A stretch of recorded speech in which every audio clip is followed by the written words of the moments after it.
what's up guys, and welcome back to Move Plus. Looking at the warm-up guys, we're gonna start off with 1 minute of cardio of your choice. We're gonna go with step-ups, which is gonna look like this. So we've got a nice low box just working up and down off of that. We do that for the first minute. From there, the next 4 minutes, guys, what's gonna happen each minute on the minute is you'll start off with 10 Russian swings. So we're gonna do that with our dumbbell. Obviously you can do it with kettlebell, backpack, whatever you've got. Swinging through the legs there. We do 10 of those, and then with whatever time is left in that 60-second window, you're gonna do as many sit-ups as you can. So that is working from a layback to a sit-up. Okay, so whatever you can fit into the remainder of the minute. Obviously there'll be 4 cycles of that in those remaining 4 minutes. Em, you good to go? Yep. All right, we are starting in 10. So 1 minute of cardio of choice, guys. You don't have to do the same as us. You can pick your own thing there. It's up to you. And go for it. So good idea guys, if you are going to do step-ups like us, if you can go for something on the lower side, okay, or at least start off on the lower side. You can build if you want to, but just something that's going to be nice and straightforward, something that's not going to stress the body out too much. If you're stepping up onto a big high ledge or something like that, probably want to try and get the hips a little bit more warm before you attack something like that. So we've got one that's about maybe a foot high, and that's just going to be nice just to get some rhythm in the legs there, get some blood flow going on. Remember, once we're finished with this minute, the next 4 minutes, we do the 10 Russian swings and max sit-ups each minute for 4 minutes. If you're doing step-ups, guys, you notice that Em's getting her entire foot on the box. So she can get that really good rear chain involvement. We don't want to just be kind of hanging from the ball of the foot, overloading the knee. And we're thinking about nice, tall posture as well. Okay, 3, 2, 1, and go for it. So looking at the 10 Russian swings, guys, so swing between the legs. Now with it being a Russian swing, that just depicts that it's going to be an eye level swing versus a full overhead. So we want to think about a nice straight back, hinging at the hips, utilizing those hamstrings. It's a nice, snappy, explosive extension through the hips. And now we're moving down with our remaining time, which is sort of 40 or so seconds worth of sit-ups.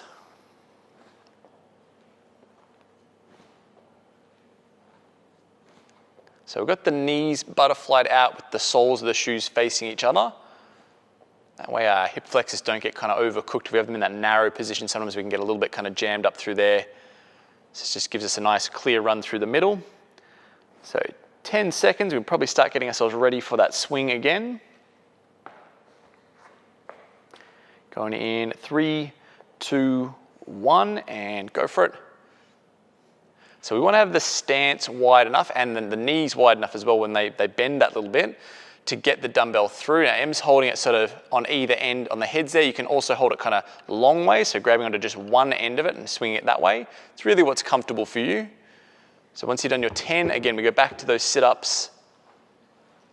And really important that when you do these, guys, we want to think about opening and closing that gap between the bottom of your rib cage and your pubic bone. So where those six-pack muscles run up and down, we want to make sure we've got this nice big stretch and then snapping forward. And that's kind of why we use that ab mat. You don't have to have it, but it kind of adds to the movement, gives you that little bit more support. If you don't have one of them, chuck a small couch cushion or a rolled up towel or something like that. Just gives the back something to kind of lean over a little bit. 10 seconds. Okay, so 2 more rounds of this. 3, 2, 1, and go for it.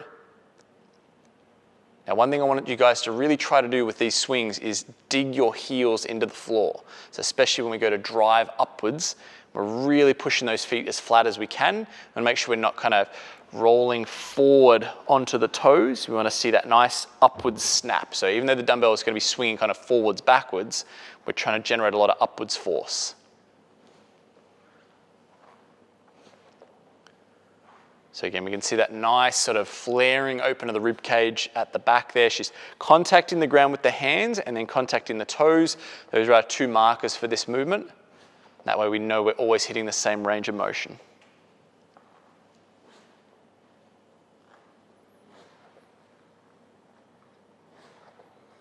Okay, 10 seconds. So 1 more round on this one. 3, 2, 1, and go for it.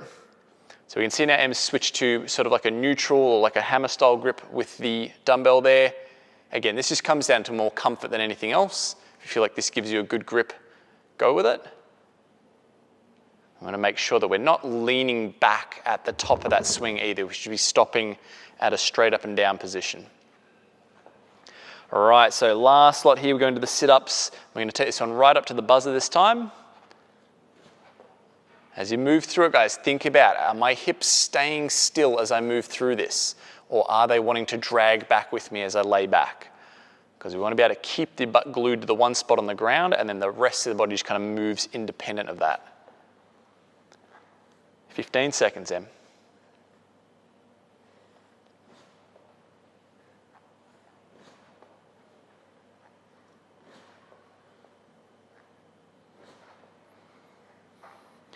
And time. All right, that's the warm-up done, guys. Have a little bit of a chill, and then we're gonna have a look at build next. Okay, so guys, we're gonna check out the build workout now. This one has a bit of a time format to it. So what we're gonna see is 3 3-minute AMRAPs, and there'll be 1-minute breaks in between them. Now this will be one rolling score all the way through. So wherever you get up to at the end of the first 3-minute section, you'll just pick up where you left off into the next one and the next one. And what we'll be doing in each of those 3-minute sections is as many rounds as we can of 8 push-ups. So that's gonna look like this. Okay, we then go into 8 hang power cleans. So that is going to be from here. Okay, and changing from right to left however you want to with that one. Okay, and then we go into 8 thrusters. So there's a squat to press. And again, same deal, change it right to left however you want to share that workload. And we just cycle between those 3 movements. So as I said, whatever you get up to at the end of the round, just highlight where you are at that spot and then pick up where you left off into the next one. Good to go? All right, starting in 10.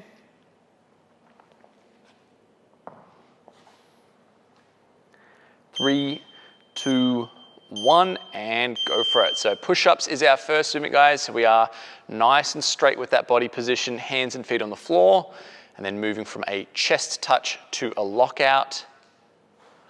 Okay, 8 of those. We then move to the hang power cleans. So Em's choosing to do this single dumbbell style, and she's just gonna go 4 on one side, 4 on the other to make up the 8. If you happen to have dual dumbbells, you can do it that way as well. That's cool. All right, and same sort of deal with the thruster. So it's gonna be a single-sided dumbbell thruster. She'll do 4 and 4. So seeing that nice squat to press motion.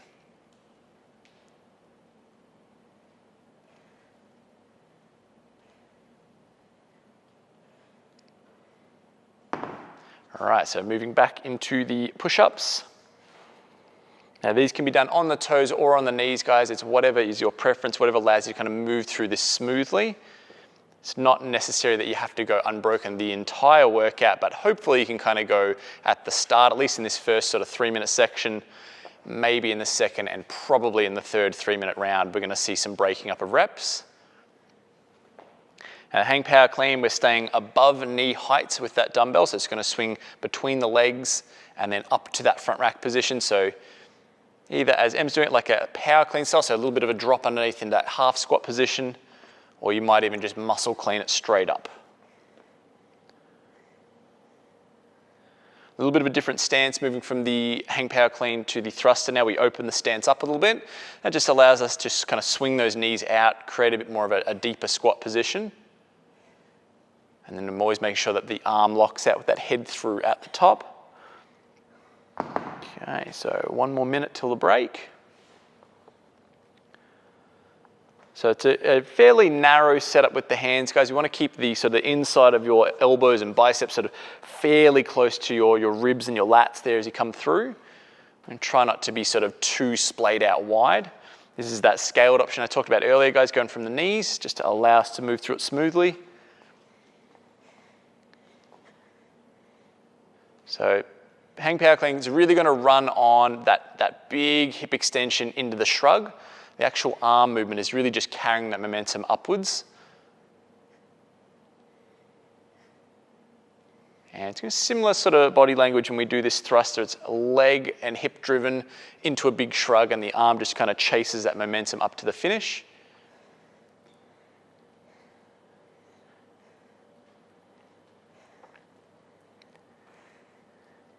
Three, two, one, and resting. So 1 minute rest here, have some recovery time. We've got 2 more 3-minute sections to go. Remember, you're going to pick up where you left off. Em obviously finished on an even round there, so she'll just start at the top of the list again. But if you were halfway through something, guys, maybe you were, I don't know, 6 reps into the thrusters, do those last 2 thrusters once we start back up again, and then circle back.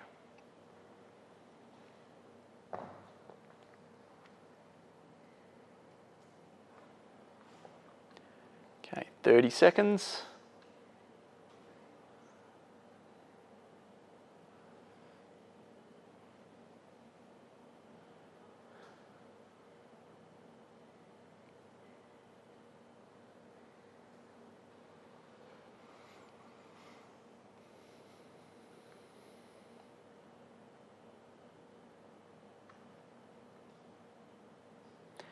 All right, going in 3, 2, 1, and go for it. So back on those push-ups again for 8. Notice that it is really just her chest and her sort of rib cage. That's the only thing touching down. The thighs and the hips, although they might sort of just lightly graze the ground, we don't want to have them actually bottoming out or any of the weight of that kind of bottoming out on the ground. If you are working with dual dumbbells, guys, you might find you want to go from outside of the legs with these hang power cleans. That might feel more comfortable. See that nice strong rack position she's got there. So the elbow's kind of wound in. She keeps the front end of that dumbbell kind of wound up a little bit. That way she's not kind of collapsing and everything's kind of falling down. She's staying strong with that so that once she hits the top of that the stand up, that dumbbell's just going to float straight up to its finish.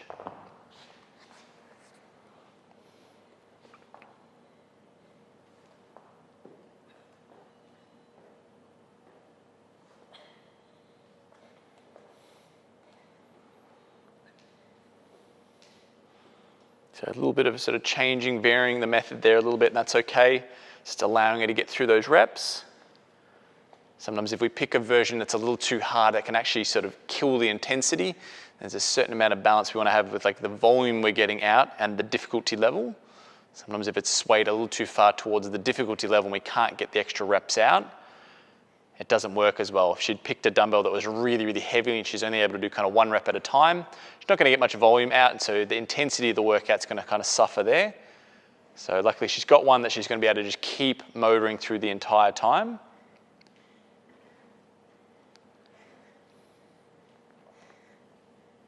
Nice work, Em.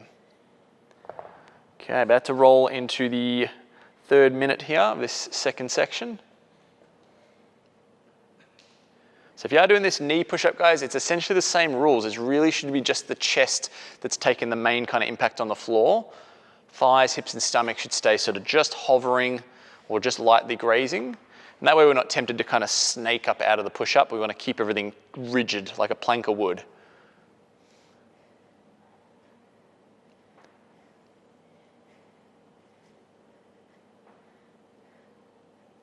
That neutral position she's in there, like that hammer position. It's going to make it a little easier if you are doing that single-sided style, like swinging between the legs.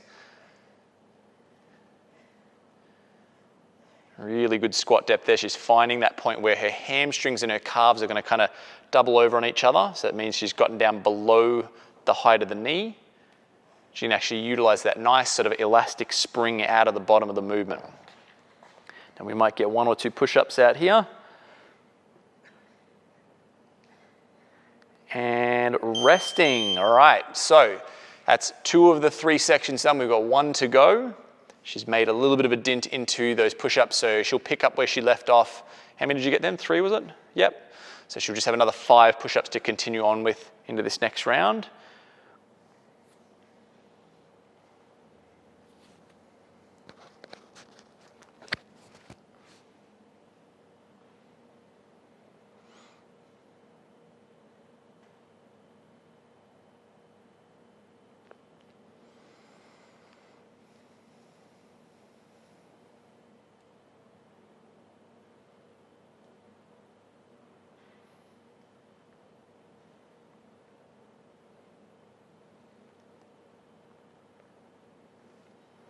Okay, 10 seconds. So final round coming up. And we're already 3 push-ups in, so we'll pick up from there. 3, 2, 1, and go for it. So last round we're in, guys. She's gone back up to the toes, cranking up that difficulty level. It's always good to see.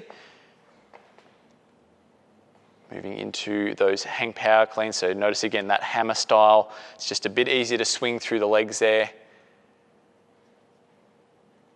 If it starts to get really heavy, really challenging, you can do that little sort of drop underneath like we would with a heavy barbell or heavy kettlebell, that sort of thing. You can drop under it and use that half squat. This is another one of those movements, guys, where you want to get the sequencing really smooth. So wait until the legs and hips have gotten the body all the way up to that full extension. That dumbbell feels like it's almost floating off the shoulders, and the arm is just going to drive it off for that last little bit.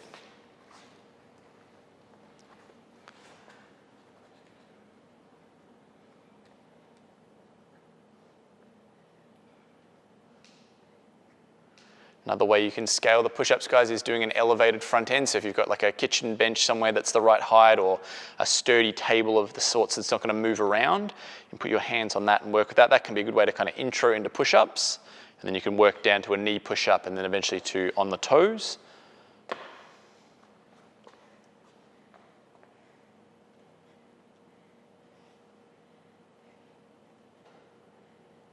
You can see Em's always keeping her head and her chest kind of wound up to the front there, so she's not being tempted to look down and round her back over as she comes down through that movement, that hinge pattern. She's keeping everything nice and tall, nice and extended. And it's the same here. She's not changing any position other than the squat and then the press. The rest of her stays just kind of fixed to the front.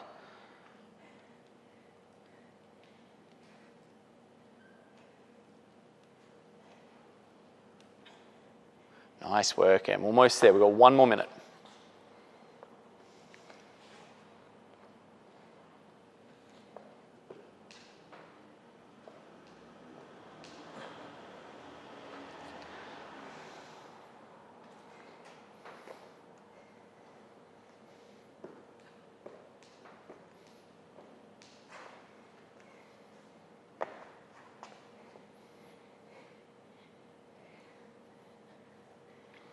Okay, 30 seconds.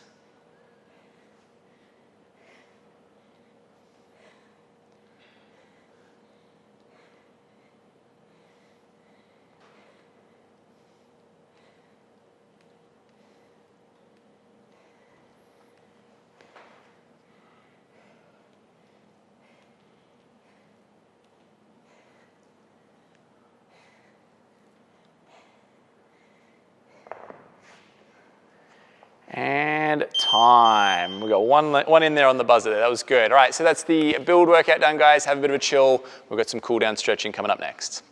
Alrighty, guys, so we're going to cool things down now with a little bit of stretching. So the first one we're going to go to actually has 2 positions we're just going to go back and forth between. We'll do this for the next minute. So up dog and child's pose. So Em's going to jump onto that. We're going to go for 1 minute on the clock there. So looking at setting up down into that child's pose. So she's sitting back on the heels, arms straight, and then from there she's going to push the hips forward. So going hips down and head up. There we go. So just moving between those 2 positions, back and forth. So we're going to get a really nice stretch through the abs. You might even get even down through like hip flexors in that front stretch. And then from there she's going to sit back, get the lats, a little bit of low back as well. And just going nice and slow. If you feel like it, you can kind of hang out at end range for 5 or 10 seconds. Doesn't have to be a fast cycling thing. We can just take it nice and slow, nice and easy.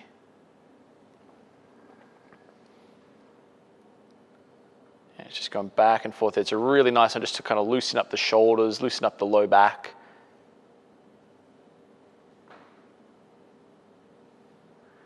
Okay, so that's our first drill, guys. The second one we're going to do is a lateral leg swing. So with this one, good idea to grab something to balance onto, so a wall or a door frame, anything like that. So Em's going to get hands on the wall there, and she's basically just going to swing the legs from side to side. So we're going to go 45 seconds on each side. I'll tell you when to switch.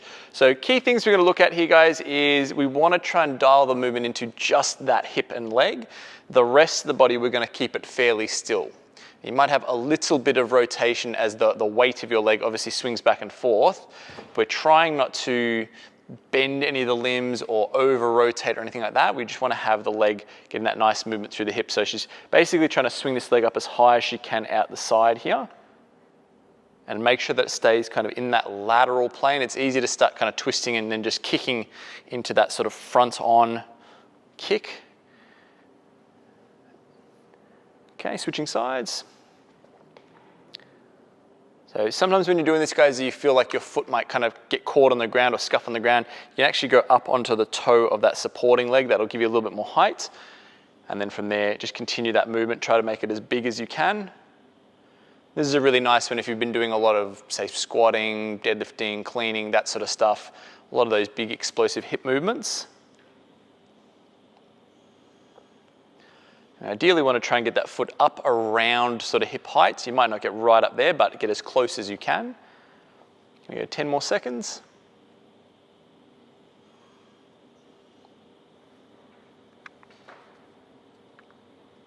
Alrighty, so that's our second drill, guys. So I'll get you guys to do those ones 3 or 4 rounds or whatever you have time to do. Obviously, if you've got more time, do more rounds, get nice and mobile. Otherwise, we'll catch you next time. That's been your Move Plus workout.